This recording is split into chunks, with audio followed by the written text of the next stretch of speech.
Pas à pas vers Compostelle, épisode 7. Étape 25, Pampelune, Puente-l'Arena. 25,7 km, dénivelé positif 481 mètres, négatif 527 mètres. Bonjour les amis, dans le précédent épisode, nous étions arrêtés là. Après mûre réflexion, nous avons décidé de zapper les Pyrénées. Tout d'abord, le temps n'est pas vraiment propice pour des randonnées dans les chemins boueux et escarpés des Pyrénées, et surtout trop risqué pour sa jambe qui va mieux. Après 5 jours de repos dans ce camping, nous partirons pour Pampelune. On espère qu'après ces 5 jours de repos, il pourra repartir. Si tout va bien, on continue, sinon on rentrera à la maison. Voilà les amis, j'espère que notre globe-trotter pourra trotter de nouveau. Nous allons réduire les étapes à 25 km maximum, avec moins de dénivelé et surtout un peu plus de soleil. Je vous dis à bientôt et viva Espagne! Flash info. Les étapes non faites entre Audinac et Pampelune seront effectuées ultérieurement. Nous voilà donc à Pampelune, sur une aire de camping-car. Nous nous sentons tout petits à côté d'eux. Le ciel est encore gris, mais il ne pleut pas. Nous partons à la découverte de la ville et cela permettra de tester la jambe de monsieur. Pampelune est une ville fortifiée. Elle se situe en Navarre, c'est la 3e plus grande ville du Pays Basque.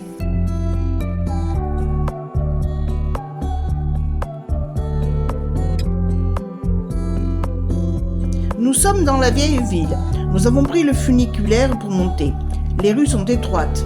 C'est dans quelques-unes de ces rues que passent les taureaux de la Saint-Firmino au mois de juillet.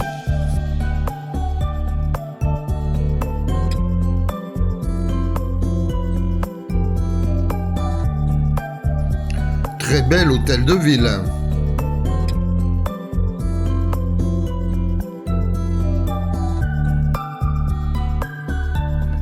La cathédrale de Santa Maria.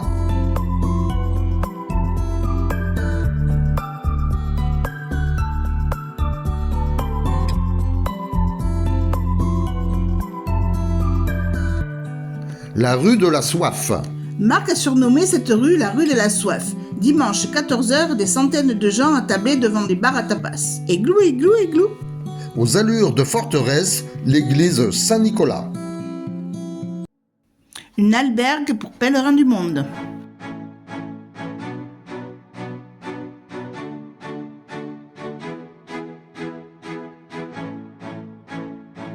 Pampelune est vraiment une très jolie ville. Voici le puits avec l'eau duquel, selon la tradition, Saint Saturnin baptisa les premiers chrétiens de cette ville.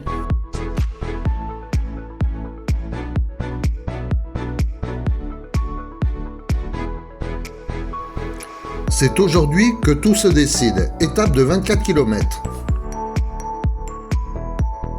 Heureux de repartir.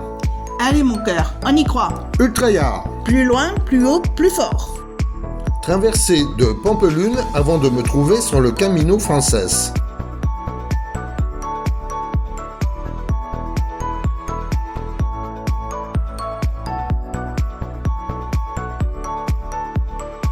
Profil de l'étape jusqu'à Puente-l'Arena.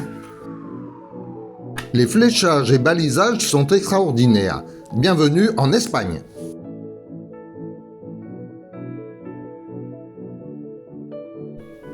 Enfin, le chemin sous le soleil et la chaleur. On en avait besoin. Les paysages changent.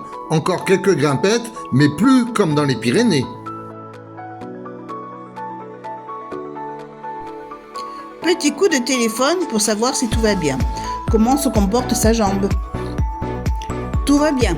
Il n'a pas mal. Les amis, revoilà le diable.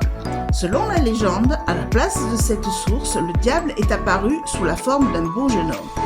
Un pèlerin fatigué et assoiffé, marchant vers la ville, croise le diable.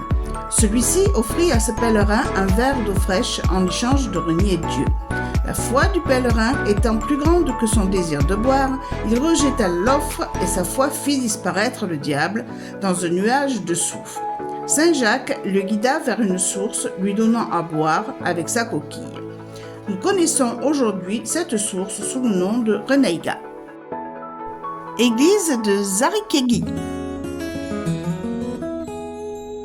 Magnifique retable en bois sculpté.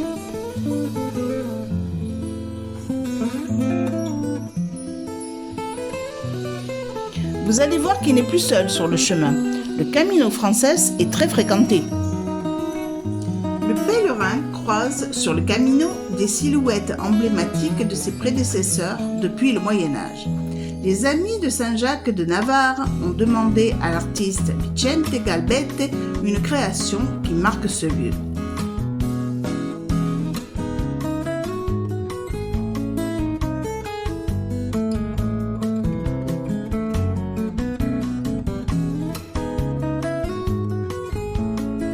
Col de la Sierra del Perdón. Petite borne de balisage. Mémorial en hommage aux victimes de la répression franquiste.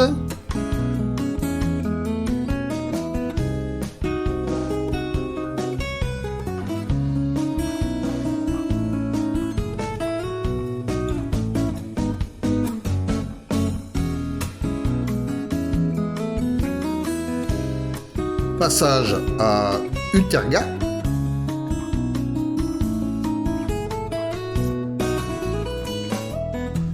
Ces chaussures ne sont pas perdues pour tout le monde.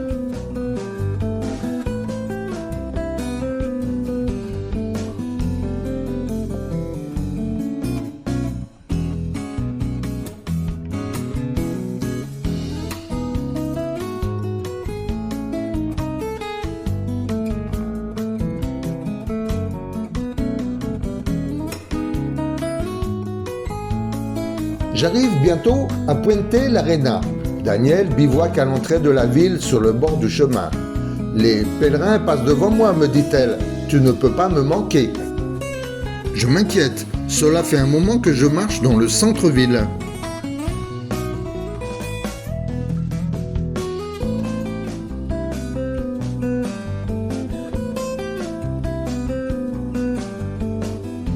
Me voilà à la sortie de la ville. Mais je suis à l'entrée de la ville. Oui, à l'entrée de la sortie, si je comprends bien. C'est ici que la Via Tolosana et le Camino Frances, venant de Saint-Jean-Pied-de-Port, se rejoignent pour n'en faire qu'un. C'est ainsi que se termine cette très belle étape que je nommerai la résurrection du pèlerin. À demain. Étape 26, Puente l'Arena à Yegui. 25 km, dénivelé positif 549 mètres, négatif 386 mètres. Comme l'étape d'hier s'est bien passée, le voilà prêt pour continuer le Camino. En avant, avec prudence bien sûr. Vous avez vu comment il est pressé? Même pas il me regarde. Il y a plein de pèlerines qui passent sur le chemin. Wow!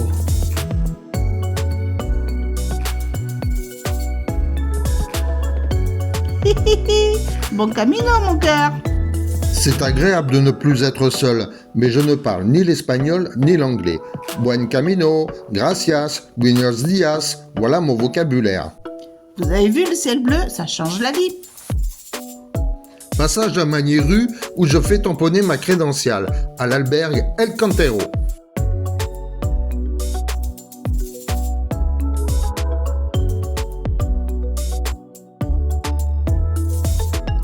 Devant moi, une pèlerine nordiste. Elle est partie cette fois-ci de la Pointe du Rhin en Bretagne.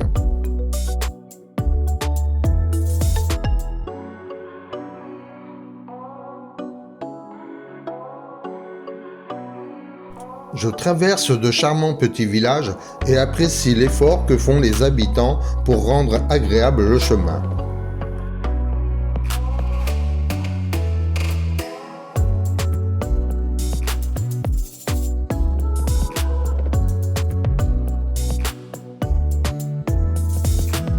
Un donativo, c'est un endroit où l'on peut trouver une collation, une boisson, voire parfois un hébergement. Mais donativo n'est pas synonyme de gratuit.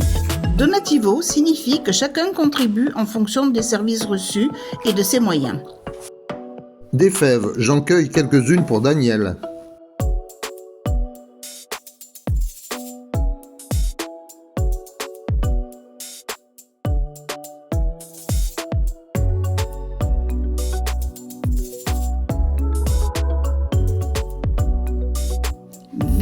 Tuerta. Tu es presque arrivé, mon chéri.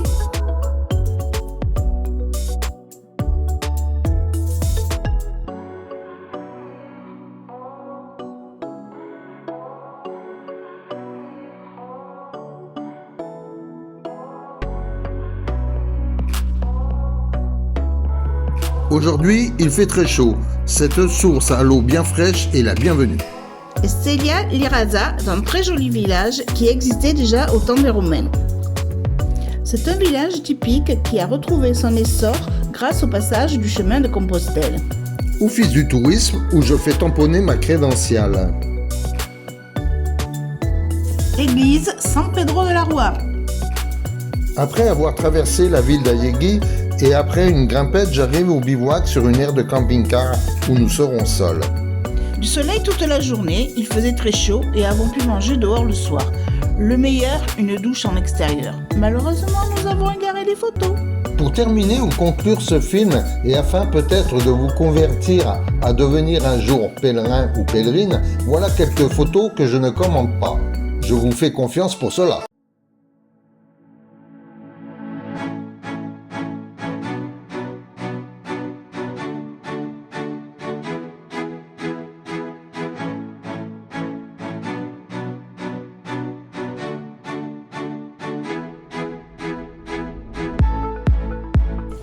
Fontaine à vin à Irache, mise à disposition pour les pèlerins, et ce n'est pas de la piquette.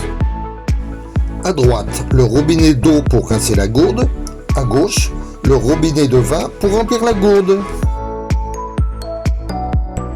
À bientôt!